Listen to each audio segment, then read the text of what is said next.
everybody, whether you're on the East Coast, West Coast, or around the That was the weirdest thing I've ever seen right there.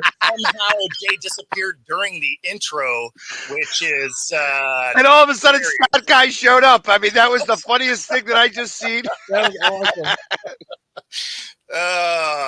Well, welcome in, everybody. You never know what's going to happen here on the show, and neither do we. This is the good-looking version of Jay. The bad-looking version disappeared. That is hilarious. Yeah, I wonder what happened to him. I imagine we're going to see a text here in a second. But It how you was guys doing raining. this morning? I'm doing wonderful. I had an interesting evening last night, and watched the Phillies pull it out in the ninth inning with a shutout, which was interesting. You know, they brought in all the pitchers, and I was surprised to see that Soto was able to get out of the inning without letting up 6 runs.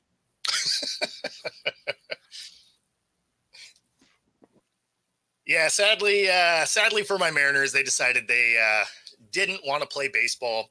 And, it's one of the things that I talked about before the season even started, that the Mariners always forget how to play baseball out of the All-Star game. And so far, they have managed 1 win after the All-Star break. So something to feel good about. I think they're 3-7 in the last 10, so not exactly killing it here.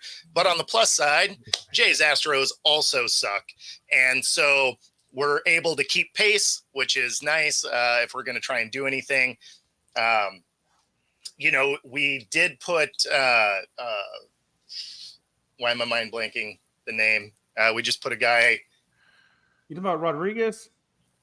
No. We're keeping J-Rod. No. You're talking about Second best hitter on the team. Oh, That's what I'm TJ France. France. Yeah. So we're putting him up. Man. And I get the idea of they could be doing it to buy, but if I was going to try and dump somebody and get a bat, I probably wouldn't do it with my second best hitter.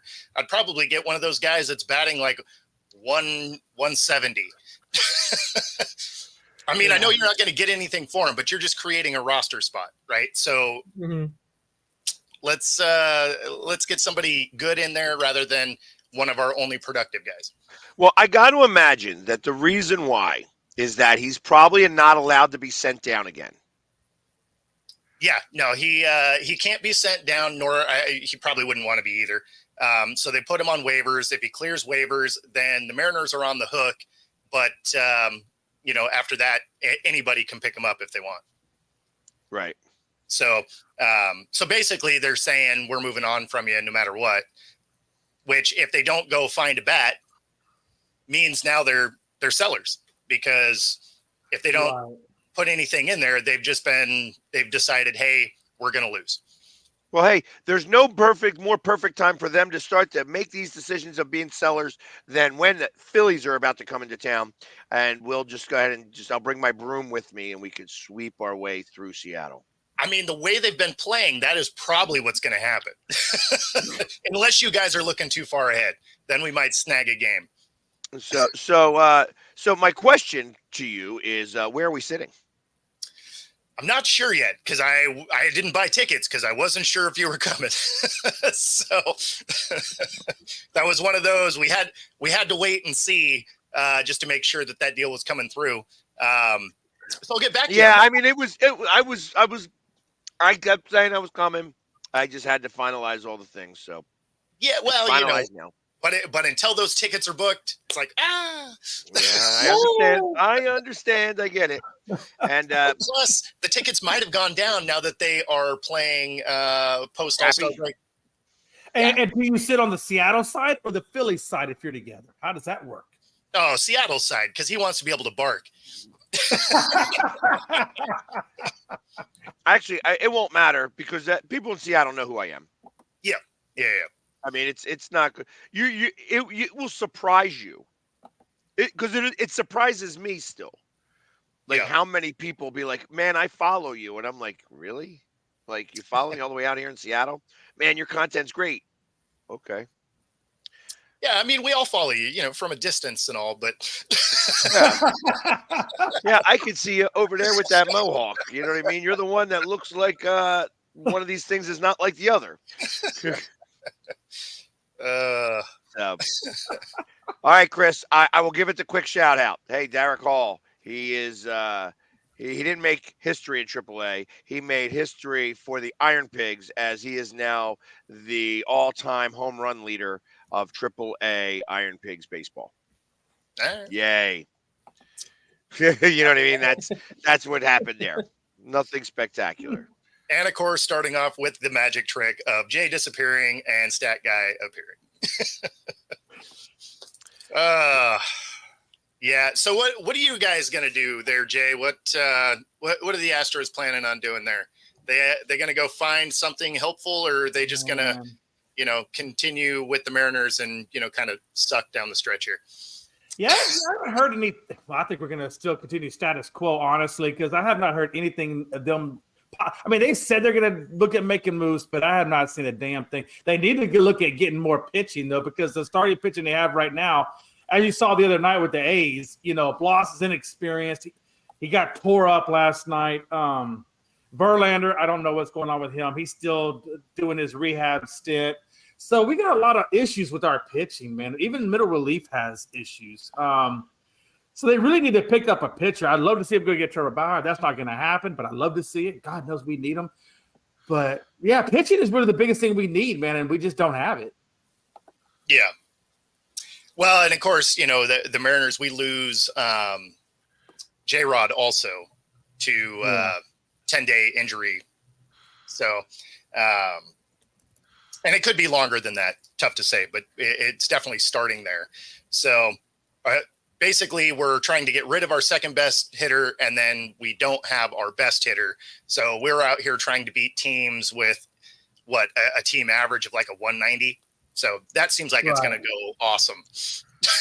Yeah, because in all honesty, but not for nothing, Seattle still has the second best team ERA behind the Phillies.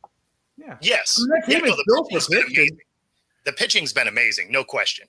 Yeah. That makes a big difference. It makes a big difference. I mean, it's funny that you have an ERA, a team ERA, like all the pitchers of like a 3.34 ERA, and you're scoring like 3.1.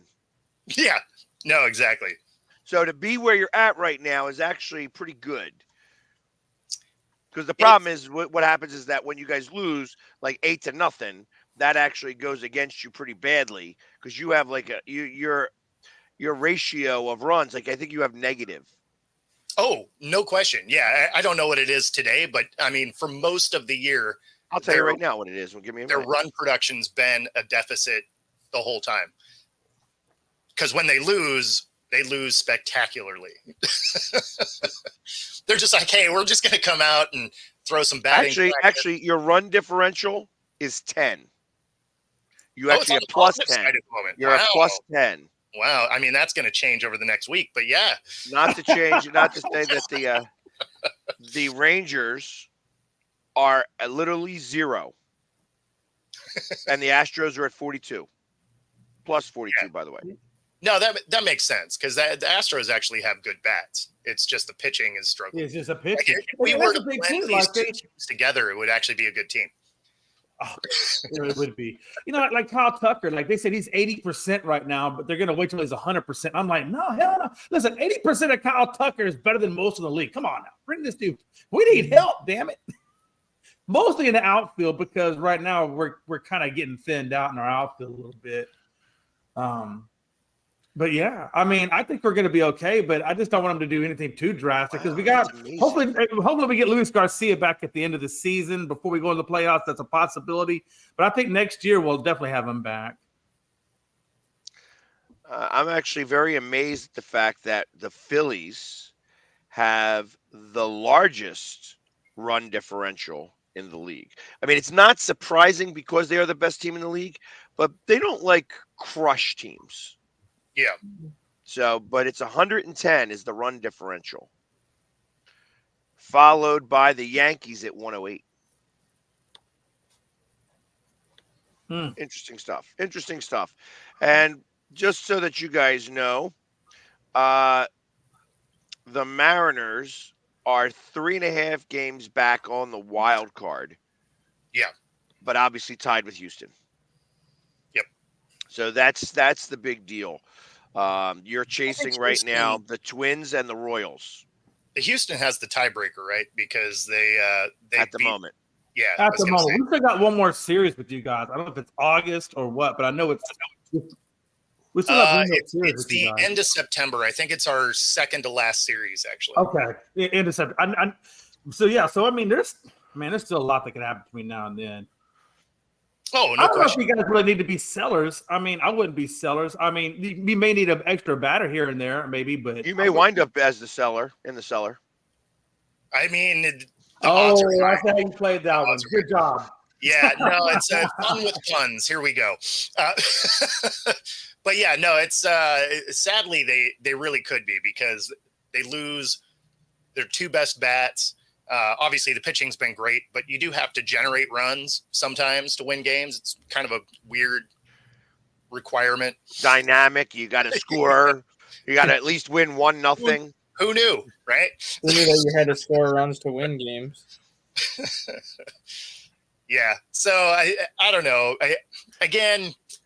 There's a reason why I said they were a 78 win team.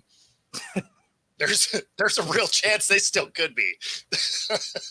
I tell you, if they only win 78, that means they're at 103 games right now. There's 60 games left. Yeah. That means they are going to go. Really, there's 59 games left if they're at 103. So that means they'd have to win. They'd have to go 25 and 34. And they have just gone 3 and 7. So that would track with that. So that legitimately could be a real thing, especially going over the next 10 days with France leaving town, right? Like that's a done deal. He's designated. France is in France. Yeah, he's long gone. And then you lose J-Rod for a minimum of 10 days.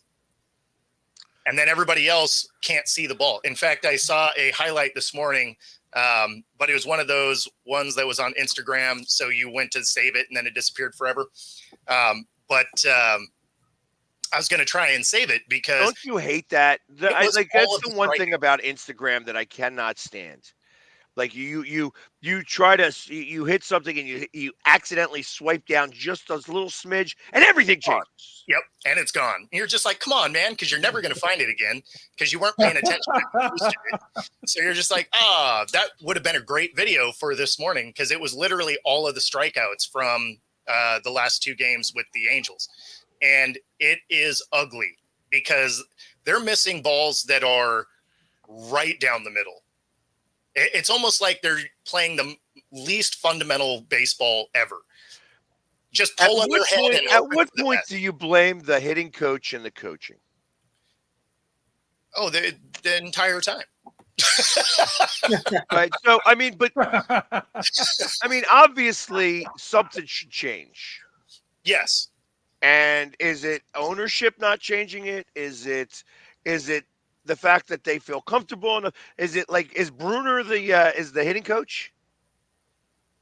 I actually don't remember who our hitting coach is. But the biggest thing is the Mariners are an organization that don't actually care about winning. So they care about being good enough to put fans in the stands and sell merch. That has been their thing for 20 plus years. Like they're not going to spend the money. So is some of it on coaching? Of course. Is some of it because the coach's hands are tied also by ownership? It absolutely plays a role. So, you can't put it all on them. Every time we end up with players that you're like, okay, this person's going to be good.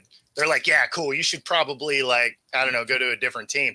So we are a really good developmental team. We don't like to keep them as soon as you got to pay for them. Well, you paid for J-Rod early. Yeah. We paid and for he's a center fielder, right? Yeah, but we paid for Cano when sometimes they're like, oh, we want a splash play, whatever, because it sells tickets, not because it's going to actually help you win. So, but that all being said, let's talk about this then for a second, because I mean, the trade deadline is in 6 days. Yeah. It is the 30th this year. Yeah. There is no more, we're going to waive somebody and hope that somebody picks them up, pull them back, and then trade them that way. There is no more of that. No. That's not even an option. Yeah. So when you waive anybody after the 30th, they are off of the team. Yes. That completely. They don't go into any farm system or anything like that. So it's different now, much different than it was before, at least 3 years ago. No, that's why I said France is gone. What do you think is going to happen? You know, if they keep pace with Houston, I can see them making a play for a bet. If they fall flat and Houston starts to catch fire, they sell. Because this division is you win or you're out. Mhm. And if Houston figures out how to play baseball and starts to create a little bit of separation. 2 years ago, it wasn't like that, though. 2 Well, years ago, you had Houston and Seattle, and Texas was right there at the end. Same thing like last year. All three of you had the ability to be in the playoffs, and it didn't work out. And they'll be in striking distance. There's just other teams that are playing enough better that unless these teams really start to turn stuff around. Well, your problem right now is the Red Sox. The Red Sox are playing really well. The Rays are trying to keep pace. Talking about teams that are pooping the bed big time, Toronto. Yes. Yeah. Yes. They've been in That might be the perfect trade partner for you guys. Yeah. Also the Cubs. However, the Cubs have made a little bit of a resurgence, have they not? No, they have not. We lost fucking 1-0 last night. Yeah, but just absolutely not. Just What position does Vladimir Guerrero Jr. play? Is he first base or is he outfield? First, third, or DH. Wouldn't that be a good one for you to trade for? Since you just got rid of France and he played first, why not try to go get that? Because I know there was a point in time where even Houston was trying. I think at one point, or there were links that they were going to try to go. He may have a no trade clause. No, him and Boba are on the block. Oh. Because that would be a perfect one for you, Bo, to go get Vladdy. I mean, that would be. What's he got? 1 year left on his contract? Well, he's got 20. He's under contract through 2025, but then there's an option for 2026. I don't know if it's a player or a team, though. It would be a lot of money for Seattle to be able to pick that type up, but you would wind up. You really could, in theory, rent him for this year and then put him back on the trading block again for next year. Yep. If you wanted to play that card. I mean, I know that Seattle was one of the top spots for Bellinger, possibly. Yeah. That being said, I mean, I don't know how I feel about that whatsoever. You can have him, but he's not going to play till August 18th. Yeah, but that would be okay. That would be okay. I mean, I know he's got that broken middle finger. I mean, that would be roughly.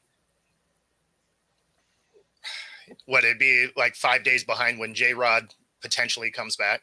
So, I mean. And you know what?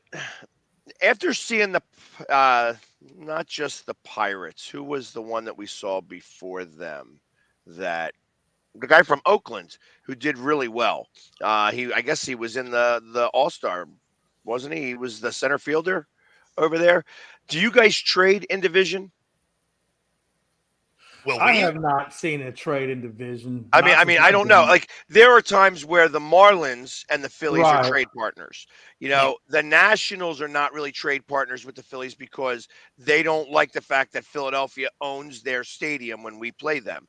The Braves, no. The Mets, people leave the Mets to come to Philadelphia. They don't trade them. They just let them go and we buy them. And we, like Wheeler. Wheeler, there's no reason why Wheeler shouldn't be a Met. No reason whatsoever. He is right now the best pitcher in baseball.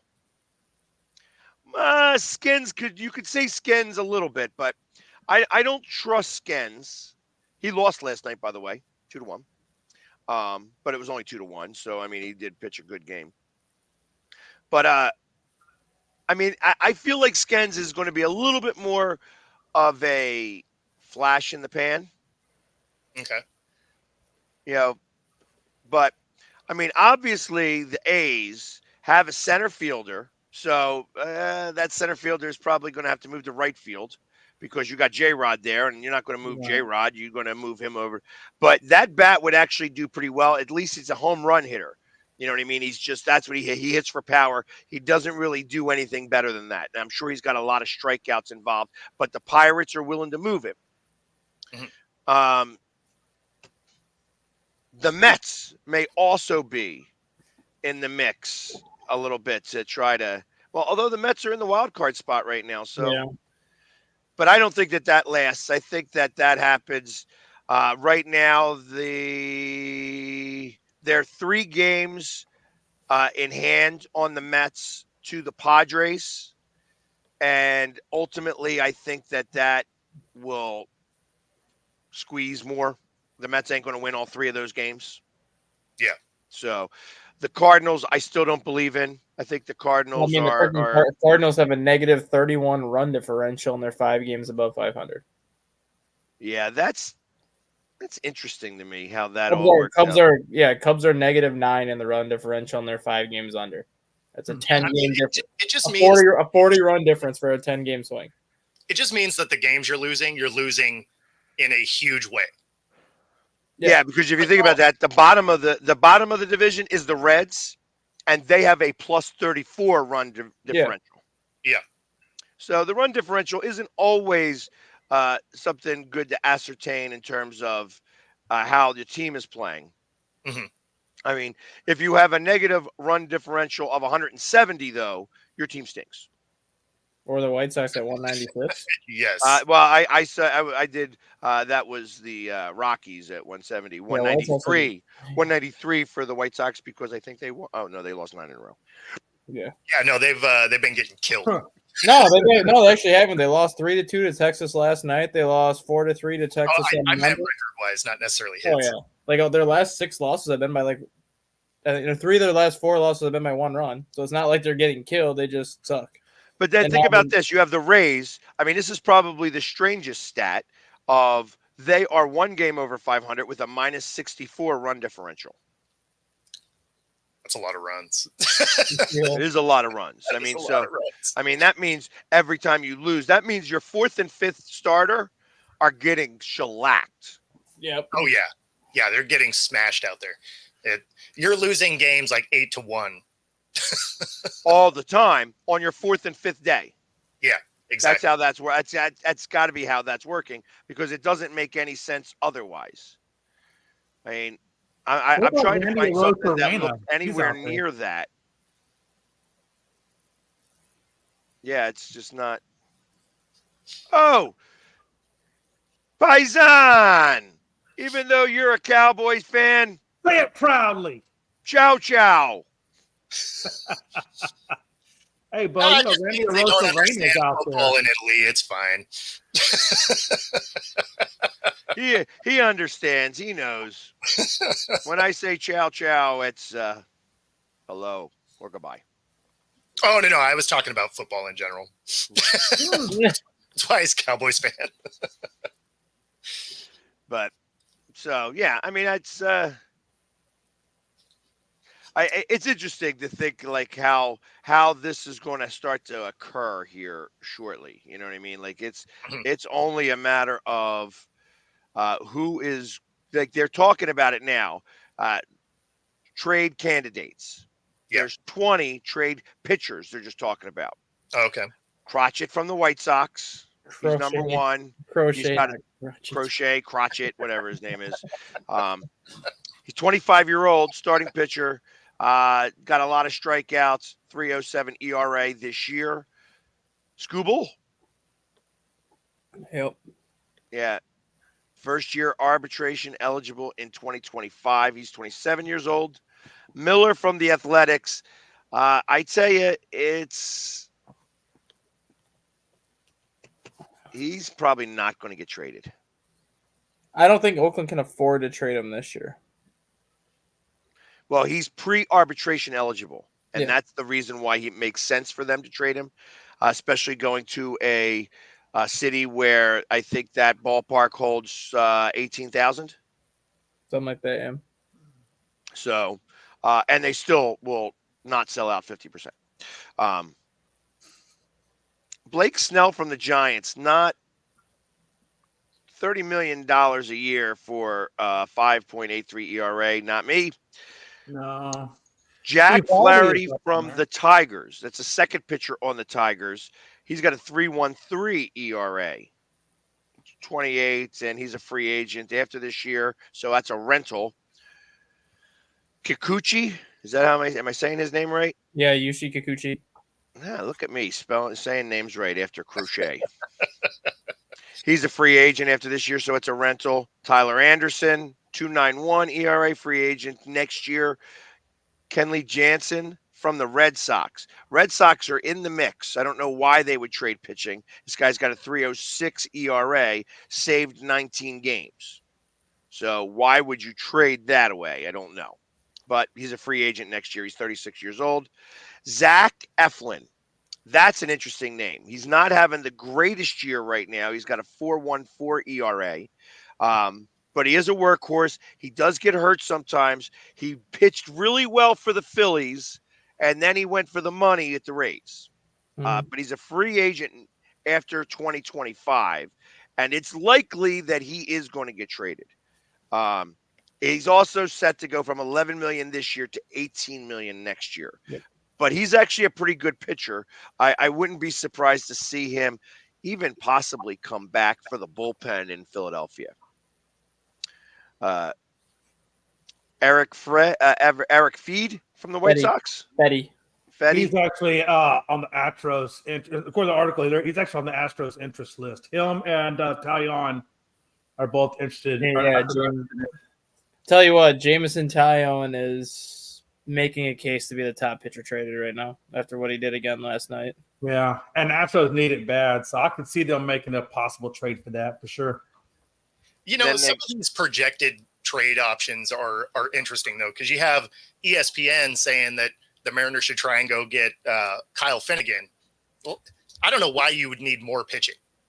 Like, maybe we should get somebody that can actually hit the ball. Let's do some of that. Well, the Rays got a Rosa Reina on the block. He's an outfielder. That might help you as well. But it's a small market team, and you see that all the time with the Rays. Yeah. Tyler And then he's now, making like 8.1 million, I think, right now. He's looking for a bump, so that could be. Yeah, like Blake Snell, Glasnow, Evan Longoria, Rosarena. Like every time their good players get to that final year of their contract is when they trade him away because they know they can't afford to bring him back. Did you say Yimi Garcia is one of your in Houston? No, it's Feed and Fetty and Taillon. Jameson Taillon. This guy kind of looks to me interesting. It doesn't show how many innings he's had though, but he's part of the Blue Jays. He's got 5 saves. His K per 9 is 12.4, which means that he's striking out 1 1/3 batters per inning pitched. 2.48 ERA is actually, and the 0.76 WHIP is what I kind of like from that. He's 33 years old. He's a free agent, but he's a good rental. Again, we're only doing pitchers here. And Michael Lorenzen. Interesting. Like the Rangers have 2 names on this list. Lorenzen and who was the other one that I saw here for? Oh, David Robertson, but I don't trust him. And Kirby Yates. So they're thinking that possibly the Rangers could be sellers. Yeah. I mean, I can see the Rangers being sellers. Yeah. Really? Donnie could be on the block. How do you become sellers? I mean, I guess that's my question. How do you feasibly become sellers after you just won the World Series? You're going to be like, okay, we won it last year. We're not going to try to do this run again. We're going to just start to retool and see if we can get back there by 2026. By not having Scherzer for 3 months and not having DeGrom for the whole year. That's basically how you. Did DeGrom just come back? No, he's done for the year. I believe DeGrom. Scherzer just came back. DeGrom is done for the year because he had Tommy John. Oh. So losing basically 40% of your starting rotation. Losing Jordan Montgomery, who was also a major part of your World Series run last year, that's 60% of your rotation that you lost and did not do anything to replace it with. Yeah, that was the same reason why I'm beginning to think that Atlanta. I mean, they just lost Freed for what was it? I guess maybe 10 days, which is only really 2 starts, Yeah, possibly 3. Strider's But, still out. huh? Strider's still out in Atlanta, so they're not going to get him back, I don't think, till mid-August, if at all. Right. Although, if it's interesting, though, I mean, they're staying afloat because, I mean, they are really the best of a bad bunch. I mean, it's when you think about the leaders in the divisions, you got the Phillies, who have the best record in baseball. You have the Brewers, who are playing well. I mean, they're 5 out of the last 10, so it's not great. You got the Dodgers, who are still projected to be the World Series champions. Sure. After that, it's the Braves, who, I mean, are not playing very well. They're 4 out of their last 10. Mhm. Then it goes like the Cardinals and the Padres and the Mets. Like, It's a weird year. it is. So they're the best of a bad bunch. And everybody's playing so poorly that the Braves are actually staying in the mix. Yeah. And if the Braves get people back towards the playoffs, Yeah, they could be good. It could be scary. Could be scary. So we'll have to see. It'll be interesting to see how that all plays out. Yeah, I mean, for the Mariners, I'm really interested to see what it is they do. And I think realistically, it's going to be a couple of over the next, 5-6 games. If they go 1-4, they're sellers. If they go 4 of 5, they probably are buyers. I mean, that feels like where this team is. They're just waiting to see what these next few. Who do you guys play? We have one more against the Angels, and then we have the Rangers, I think. 4 games or 3 games? Do you guys play Monday against the Rangers? Let me double check. Because we have off. I'm sorry, Thursday against the Rangers because we have off on Thursday, and then we play you guys. So you guys may have a Thursday game. I'm sorry. We play the Sox. Actually, we play both pairs of Sox back to back. So we start with the White Sox and then have the Red Sox. And then it's a critical time for you too. And then it's you. Literally, you can it's make you that guys. 3 games you're back right now on Boston. You can make that up if you can beat them. If not, then you're in purgatory. Yeah, I mean, and we have to sweep the White Sox. Right. I mean, absolutely have to. Especially as bad as we've been playing coming out of the All-Star break. You should sweep the White Sox because by the time you play them, they're not going to have Crochet. They're not going to have Fetty. They're not going to have Luis Robert. They're not going to have Paul DeYoung and basically anybody else on that team that can actually do anything. True, but we're still not going to have J-Rod. France is gone, and our best batter, I think, is like a 197 or something. So, I mean, not exactly fired up about our offensive production here. Like you got these guys better be leaning into pitches, is what I'm saying. They need to figure out how to get on base because making contact ain't it. We'll pad your rib cage up real well. Just take a couple. That's right. Just lean into it. Take it for the team. It'll be fine. Then steal some stuff.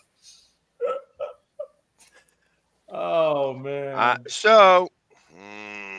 Let's go to a break because I just saw something in the news that's going to make Jay very happy. All right. Well, cool. They fired Nick McCarthy? Hey, he said he's gonna make me happy. Exactly. We'll find out. No, it's not. Yeah, I was being facetious. Oh, see you guys on the other side. This is Reggie Jones, owner and founder of Air Sports Academy.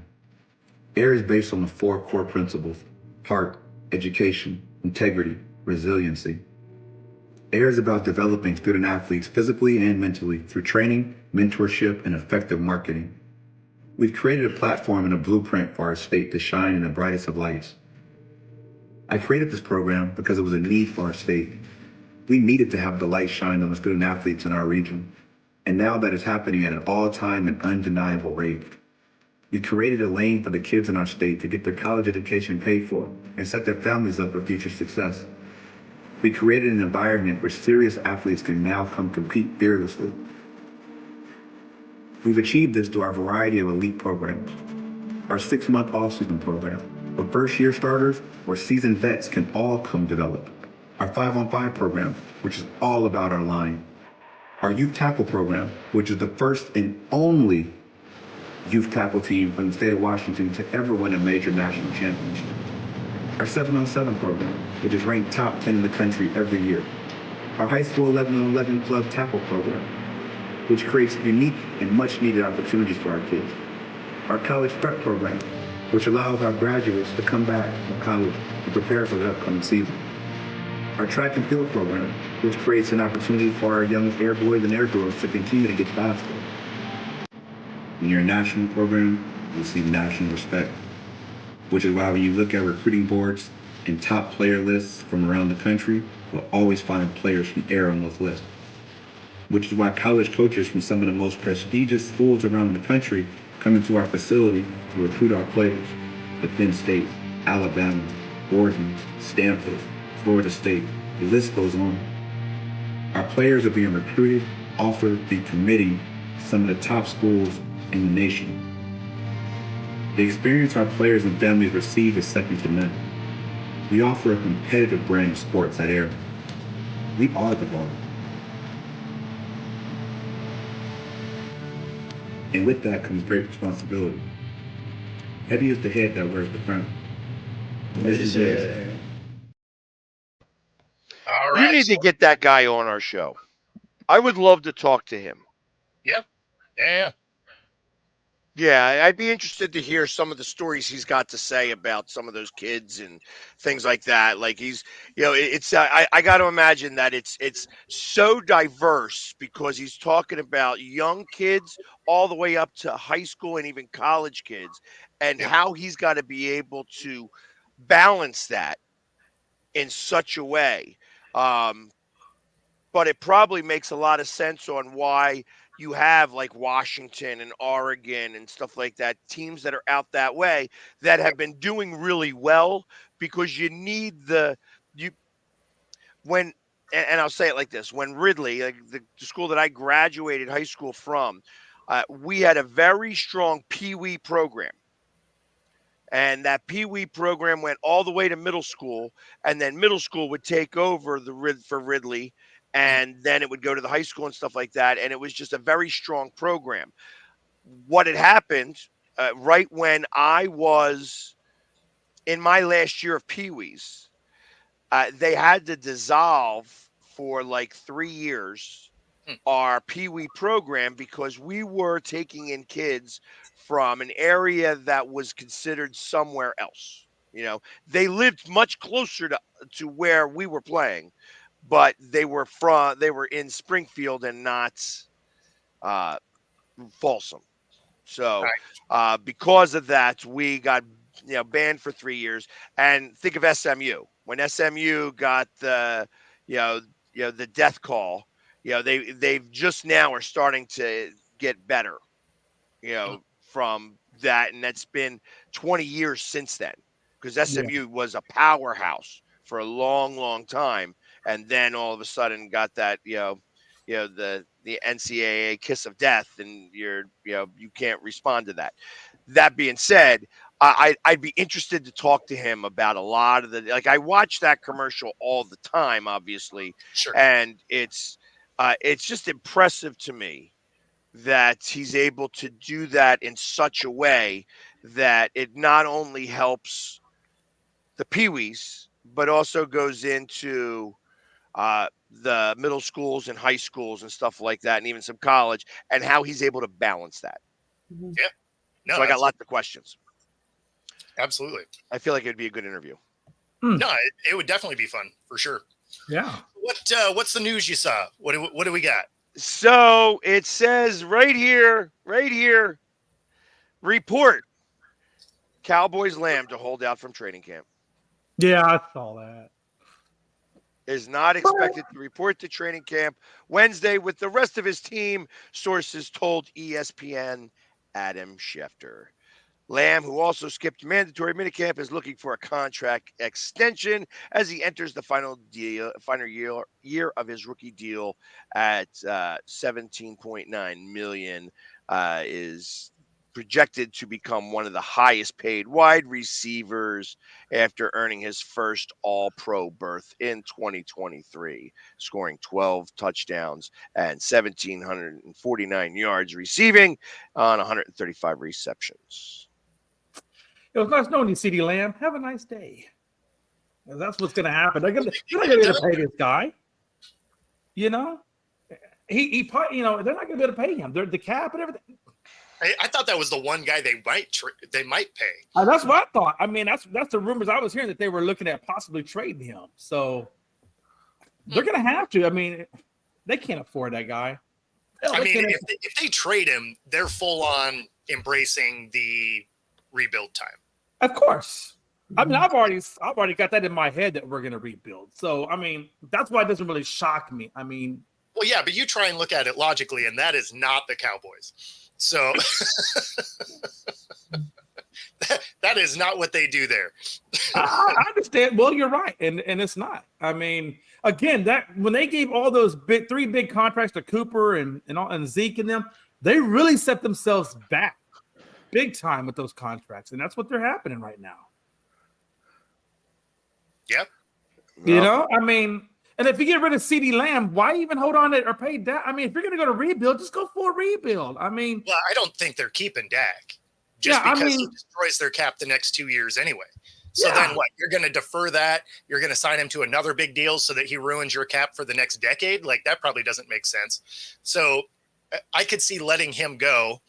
If you're now looking at not signing CeeDee, then you might as well trade Parsons too. I mean, I was going to say, I mean, how much further down the road is he to being traded? I mean, in all honesty, I mean.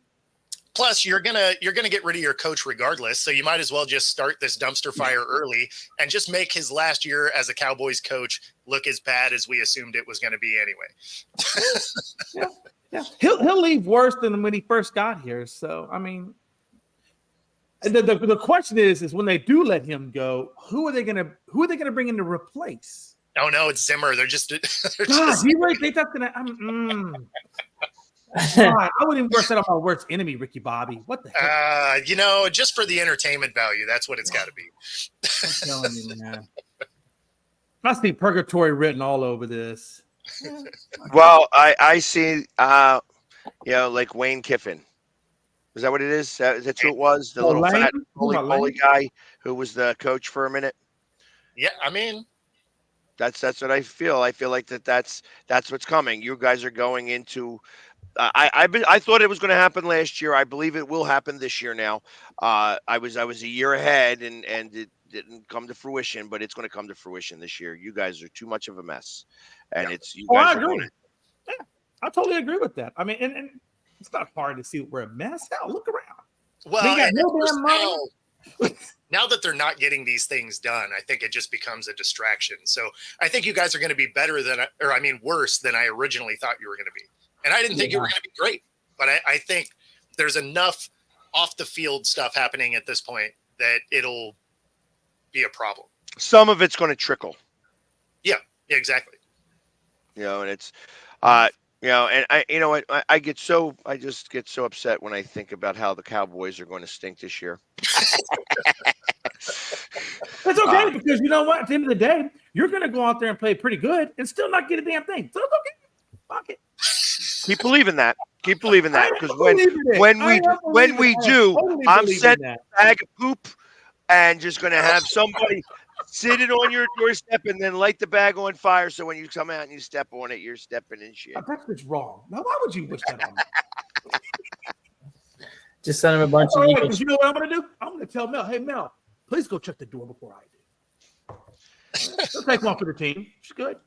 And then she'll take that bag and shove it in your face. God knows she probably would, man. Be sleeping. No, she wait till I go to sleep and then she'd do that. I mean, Get it all in your beard. Yuck. Hell is this crap? Or she would just grind it up and dump it in your alcoholic beverages. Now, see, now, that's- why do you have to say that? Do we have to? Yeah, have- that's no. no. She wouldn't do that. She wouldn't do that. that. That might give him like avian flu or something like that. And God knows if my health this year has not been great. Come on. Well, so USA Today puts out their prediction. So your Cowboys, they think are going to be an 8-9, which is probably about right. They definitely didn't love my Seahawks, though. Yeah. Whoever was, I'll be honest. I looking at some of this, I'm like, all right. The Chiefs at 13-4, maybe. You know what I mean? The Bengals at 11-6. Yeah, I could see that. The Colts at 11-6. I mean, I like their coach. I like their head coach. For them to possibly get, be better than the Jags, I don't know. That's This gonna be is tough. why I don't believe The that. fact that they got the Damn. Texans so low. I can Yeah, see I the was gonna Colts. say, that's why I can't take that seriously. Because if you got the Texans at 9-8 compared to what they did last year, that's just ridiculous. I mean, I can't take it seriously when they have the Jets winning the Super Bowl. So No, that was the glaring I thing. think- yeah, like about this graphic. oh, that too. Yeah, of course. Yeah. But yeah, I couldn't get on board with the Texans. I definitely can't get on board with the Jets. I don't like the Miami. I think I don't Miami like that is the Eagles are ridiculous. that low, actually. Yeah, 10-7 is kind of a surprise. I thought you guys would be an 11 or 12 win team. I have us at 11 with the possibility of 12. I think the 10's just too low. Yeah. We have too much talent to only win 10 games. Wow, they got Green Bay at 13. Going to the Super Bowl. Yeah, exactly. I don't. Yeah, which doesn't make sense. They're not that good of a team. The Seahawk one cracks me up because there's no way they're going to be that bad. That's not true. That is absolutely not true. You can't say that just yet. You got a brand new coach, new coordinators, a whole new system, a quarterback who's been very comfortable in the previous system, who's now not going. He's got to learn a whole new system at his age. No, So I get it. It's possible. I get it. 5 seems too low based on the talent of the roster. Like they're going to accidentally win more than 5 wins, right? One thing is they got the Chargers at 9-8, and they just lost their receiving core and Eckler. I don't know. I mean, what do you think about that one? it's Jim Harbaugh though. Everywhere he goes, he wins. It's the Jim Harbaugh effect. Yeah, and I mean, everywhere he goes. Yeah, I'll be honest. The 6-11 with the Raiders, I think, is off. I think that they could win like 9 games. Yeah. No, I can see the Raiders being better than a 6-win team for sure. Yeah, and I watched something the other day, literally, that somebody was like, "Hey, there's one team in the NFL that's going to go 17-0 this year, and these are the reasons why." And blah blah blah blah blah blah blah blah. And if you like what I've got to say, follow me and blah blah blah. And that team is the Philadelphia Eagles. And I was like, they're not going 17-0. Yeah, no doubt. I mean, none of these teams are doing that. No, none. There's no team. So this is Caleb Williams' first year. Actually, the Chiefs. I feel like the Chiefs could go 17-0. I mean, their offense should be significantly better. So, I mean, they like we were talking about the other day, if there was any team that had a shot at a three-peat, it's them. I don't think they do it, but they have a good enough team that they could do it. So, sure, I could entertain the idea of them going 17-0. Their defense is still really good, and they added speed at receiver. So, I mean, yeah. I mean, if any team was going to do it, they're probably the only team that has a legit shot at it. Do you think Chicago's going to have a winning record in Caleb Williams' first year at 9-8? I do. Okay. I don't think they finished better than 9-8 because I think Matt Eberflus is still going to lose them some games, but yes, the amount of talent. I find it very interesting that they have the Ravens out of the playoffs. The amount of talent they gave Caleb Williams with DeAndre Swift and Keenan Allen and DJ Moore and Rome Odunze, I mean, they set Caleb Williams up in a good spot. Yeah, I mean, again, my only issue with the Bears is what's that offensive line going to be? because he Okay. definitely has weapons. That defense looked a lot better at the end of the season. So, I mean, Right. they have nice pieces. Can they And keep if he's running? going to be painting his fingernails, I got to imagine that there are just tons of guys that are going to be like, "Hey there, Missy," you know what I mean? They're going to be For sure. busting his balls the Oh, yeah. entire time. Any sack he gets, he goes, "Hi there, Missy. Your manicure looks great there, sweetheart." Yeah, did you chip a nail? I could see it. I could see it. They were not painted in his workout yesterday. Yeah, but he already said there will be orange on home games and Blue for road one games. away. Yep. Yep. That's a cornball. Just weird. I Just don't weird know. stuff. I think anybody that hypes themselves up that much, I don't know. You better freaking come out and deliver, because if you don't, Yeah, and I Nobody can't helping buy you. into the Browns over the Ravens. Like, I just No. I maybe can't buy into that one either. maybe the Bengals have that kind of year, but I like the Ravens more than the Bengals. Like, I would have the Ravens winning that division, just because I don't Actually. like the I Bengals. think that the Bengals win the division. I do too. think I even mentioned that before. I thought that the Bengals were going to win the division. Yeah, it all boils down to Joe Burrow's health, because Sure. the only 2 seasons that Joe Burrow stayed healthy, the Bengals had a good season. The Yeah. seasons that Joe Burrow got hurt, they missed the playoffs. So if he stays healthy, I think the Bengals do have the most talented team in that division. Yeah, I think the Bengals had a better defense than they Right do. now, at least with Higgins on the team. Higgins ain't going to be on the team next Yeah. year. He's already said, "I'm not staying." True. So The only thing I'm really curious to see about the Ravens, especially, is how they defend that offense this year with Derrick Henry. Exactly. Because you have Lamar Jackson and Derrick Henry doing read options. How is a team going to figure out who they want to key in on that spot? They're keying on Lamar because nobody Well, I wants know that, but I'm just saying, like, if you key in on Lamar and follow him to the right, Derrick Henry's going up the middle for 25, 30 yards every time. Sure. That's going to be, I think, the key is how teams kind of defend that combination in the backfield.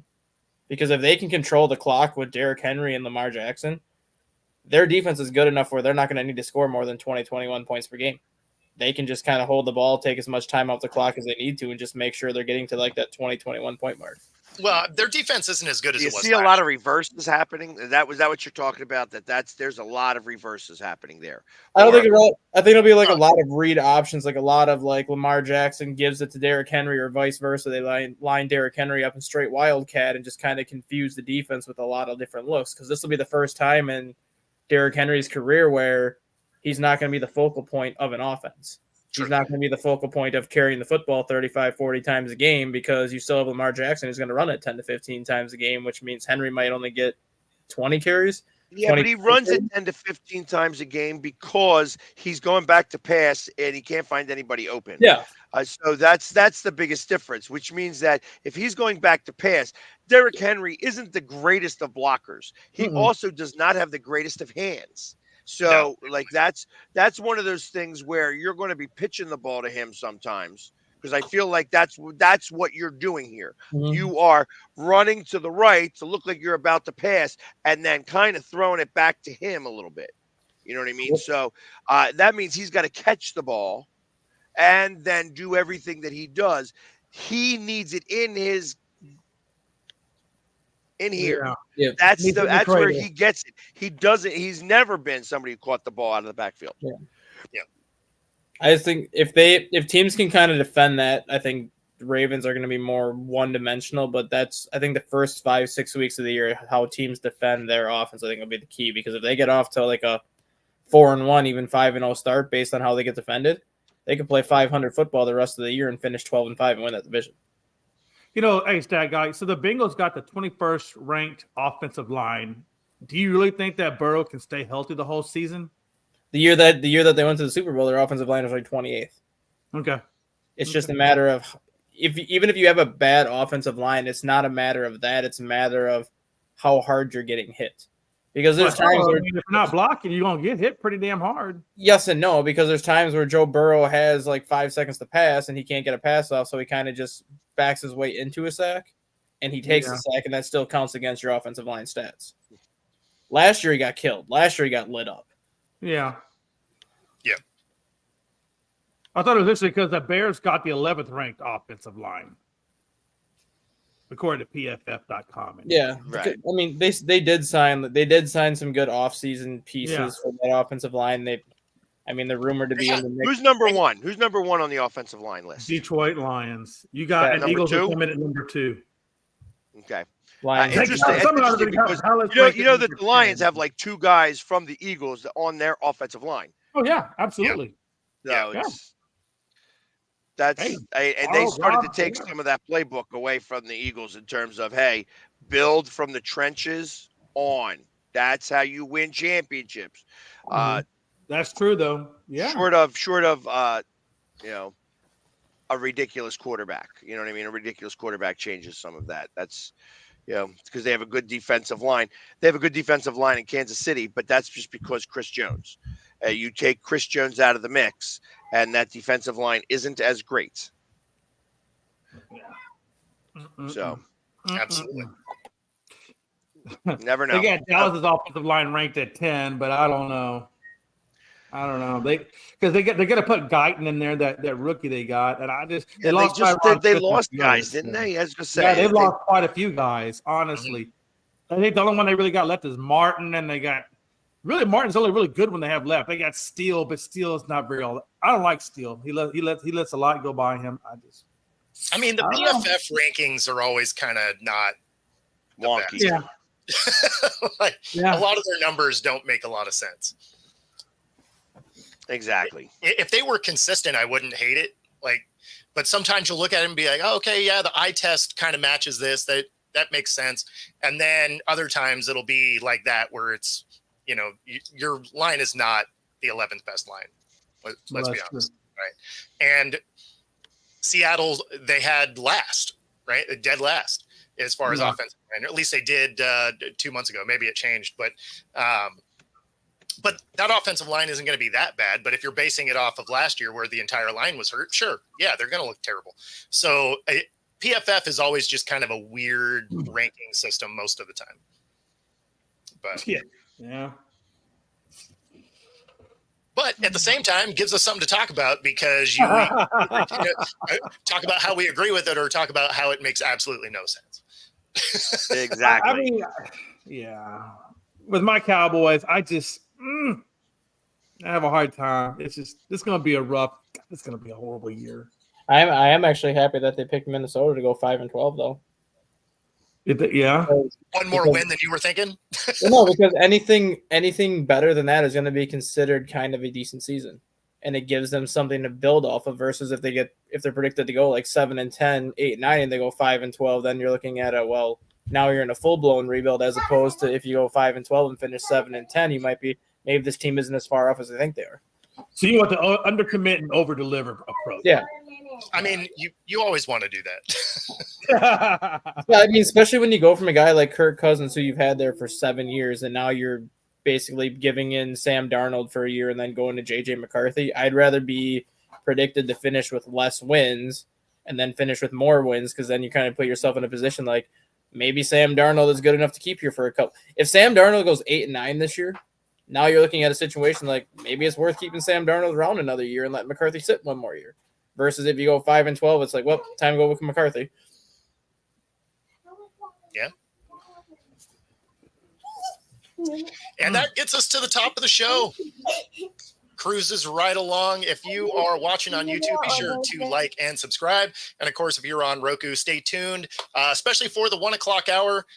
We have Justice Jones from the Iowa State Cyclones going to be on. Nice. And do not forget, August 19th at 7 o'clock. Well, I guess it's going to be 8 o'clock at night, my time, Eastern time, 5 o'clock time. It is Tomahawk night. Tomahawks. Let's do it. I've already priced them out. I can find a girl for $20. Let's go. Let's go. Have a good day, everybody.